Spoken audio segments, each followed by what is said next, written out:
Hello and welcome. We recently got our first look at Monster Hunter Rise's Ultimate Expansion from the September Nintendo Direct, and it's very exciting stuff. The new flagship monster looks very interesting with its seemingly vampire-inspired motif, with the stunning wings and frills. The new locale we get glimpses at look amazing. It's a very mountainous area with ruins of a castle. The night sky is glistening with the vivid pinks and purples. The light casted from the moon. Very nice. Very medieval European aesthetic, and it contrasts a lot from the feudal Japan look we got in Rise.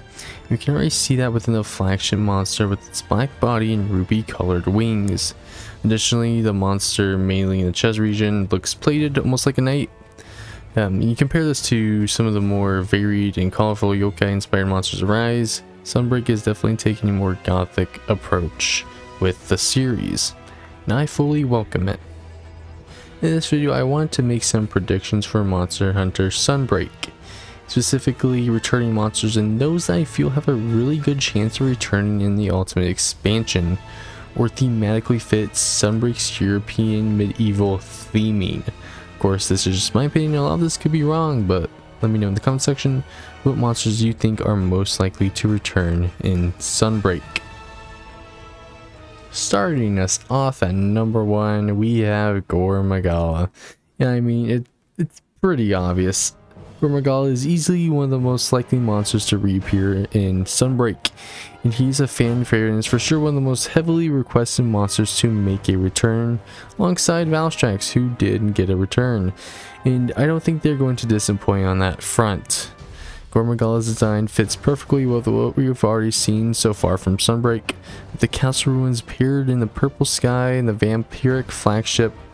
Plus, the armor for Gore Magala is very knight-like and definitely fits in with the medieval setting. I'd say he's almost a guarantee. While I'm not the biggest fan of Gore Magala myself, I know, hot take, Gore Magala's inclusion will also probably come with the inclusion of Chaotic Gore Magala and Shigaru Magala, which I'm actually a fan of Shigaru. For number 2, we have Glavenus. I promise Glavenus isn't just on this list because he's my favorite monster in the series, maybe partly, but Glavenus' unique trait is its sword-like tail, and given the theming of medieval Europe, the plated dinosaur with a sword could fit in pretty damn well. We also only have 2 brute wyverns in Rise currently, that being Anjanath and Barroth, so a bit more diversity in the theropod category wouldn't hurt. The armor for Glavenus also has this very knight-like appearance, and that bleeds into the weapon designs as well. While Glavenus may not appear in the castle ruins we see in the trailer for Sunbreak, he could always find his home in the sandy plains and lava caverns, or they could pull a Crimson Glow Valstrax and just give us a grimmer subspecies of our favorite dino. Up next in the 3rd spot is Odogaron, who is another fan favorite monster who made his debut appearance in World. Odogaron's primary habitat is the Rotten Vale, where Odogaron scouts for rotting flesh and corpses.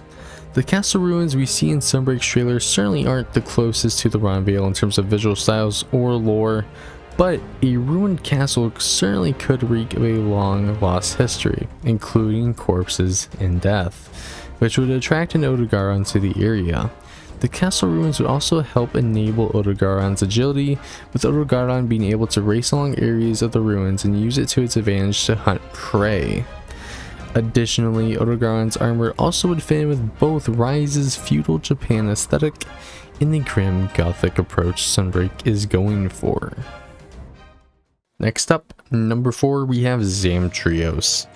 Now, our good old shark boy was always speculated to be in the ultimate version of Rise, and I think now, knowing the theme of Sunbreak, it's even more likely that we see Zamtrios make an appearance. Zamites, the juvenile form of Zamtrios, run rampant in the Frost Islands, so it makes sense for Zamtrios to actually appear within Rise. However, he was missing, similarly to the Tetsukabra Hojo Rise, without any Tetsukabra to hunt. What makes Zamtrios even more likely to appear now is his several forms, in particular the ice mantle that he gains during the fight. The ice armor is covered with spikes, giving Zamtrios a more regal look, fitting in with the medieval theme.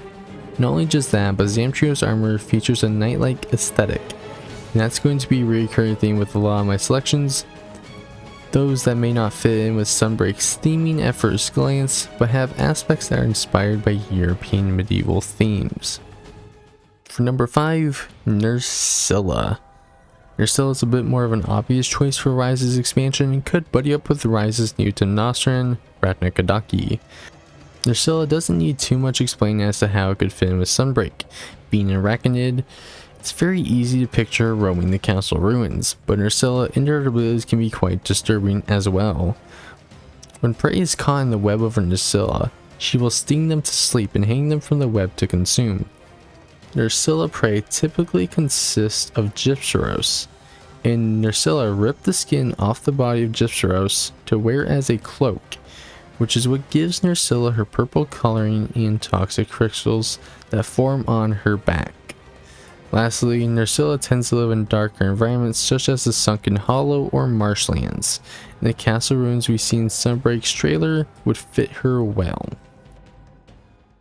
Next, in the 6th spot, we have Astalos. Now, this one may not be an obvious choice, nor do I think Astalos is super high up in the ranks to make into Sunbreak. His dinosaur brethren might be more likely, but Astalos is fan favorite by all accounts, and he's known for his aggressive nature and banging theme.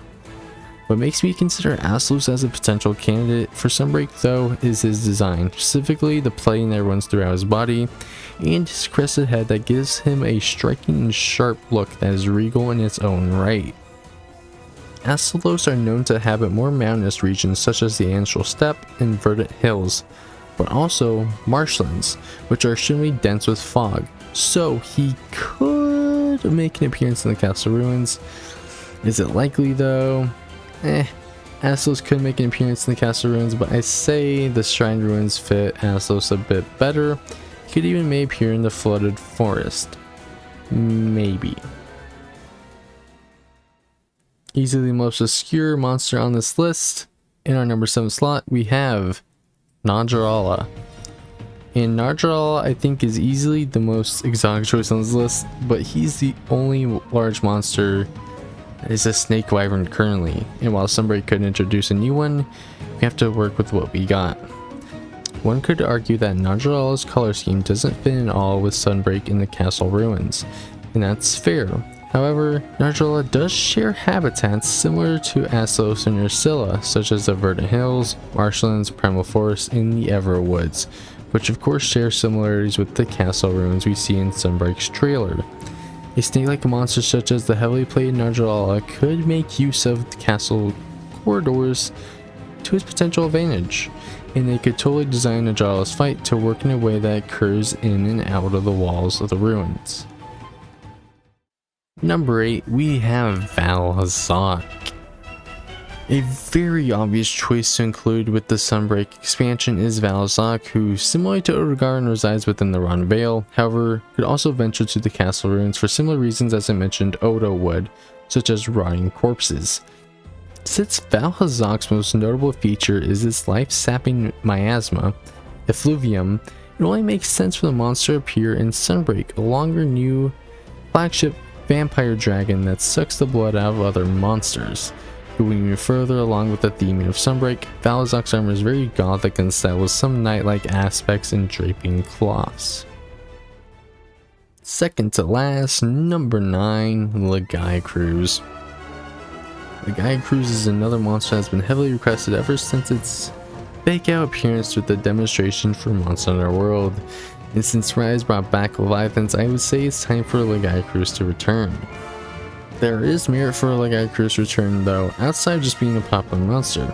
Its design is very elegant and unique shade of blue with orange spikes across its back, and its armor is similar, sharing some qualities of monsters previously listed, reminiscing knights, but a bit more stylized. Additionally, while I don't think Lagiacruz will appear in the castle ruins, it does appear in mountainous regions and appeared in the flooded forest in its introductory title, one of the maps remade in Rise. Lagiacruz may not be connected strongly to the theming of Sunbreak, but I think it has a likely chance to make its true return. And the last monster that we'll talk about in depth on this list is number 10, Gogmazios. Gogmazios was first introduced in Monster Hunter 4 Ultimate. It is one of the strongest non-dangerous first-class monsters, also more commonly known as the Black Dragons. While Gogmazios isn't grouped with the Black Dragons, he is covered in black oily fluid from feeding on sulfur, which can be found in gunpowder. Gunpowder became a common technology for castles to utilize in weaponry and such, and going back to that medieval theme, it should be abundant in Sunbreak's locales, as well as the strongholds that stop rampages in their tracks. Hence, stirring up Gogmazios and causing him to feed an area that we could be at potentially. I think Gogmazios has the potential to be Sunbreak's Elatrian or Fatalis, a very challenging post-game boss that tests hunters' limits.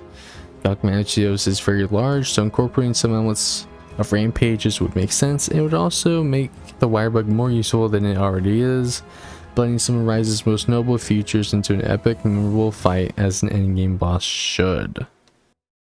I would also like to include some honorable mentions that could totally appear in Sunbreak, such as Radobon, Shogun Ceanataur, Daimyo Hermitaur, Gravios, Tetsukabra, Yongaruga, and Dire Morales.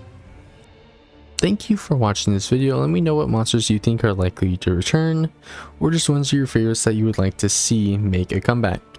If you enjoyed this video, consider liking the video, dislike if you didn't, and subscribe to stay up to date with any Monster Hunter Rise Sunbreak coverage, as Tokyo Game Show is quickly approaching on the 30th of September, where we will get more news about Sunbreak.